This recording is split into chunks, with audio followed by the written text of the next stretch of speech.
গ্রাম এলাকায় ট্রাফিক লেগেছে গাইস, গ্রাম এলাকায় ট্রাফিক লেগেছে।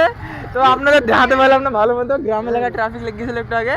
ব্লগার তো সেই ব্লগার এদিকে। তো আপনাদের কি বলবো, গ্রাম এলাকায় এত ট্রাফিক, মানে ট্রাফিক আর কি, ঠিক আছে।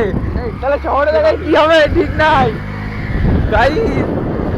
भरपूर मजा ले रहे हैं होली गोली में जाके, भरपूर मजा ले रहे हैं। 500 টাকা বার করবি? देखो गाइस, देखो देखो कहाँ घुरा डालते हैं, देखो। 500 টাকা বেরিয়ে যেতে পারলে আমরা দেখি কাছে গ্রাম এলাকার ট্রাফিক গাইস, আপনাদের শুনতে মানে একটু ইউনিক লাগবে, কিন্তু গ্রাম এলাকার ট্রাফিক ভাই কি বলবো, মাথা নষ্ট, গান নষ্ট, সাতটা ভাঙা। মানে গ্রাম এলাকায় এত ট্রাফিক, বুঝতে পারছো ব্যাপারটা, মানে কি বলবো আর আপনাদের কিছু বলার নাই। তো আমি এখন চটি নিতে এসেছি, এই দোকানটা চটি এক্সচেঞ্জ করবো। 1000 টাকা চটি নিয়ে যাবো এই দোকান থেকে, 1000 টাকা চটি। তো গাইজ একটু পরে ভিডিও করছি, বাই বাই।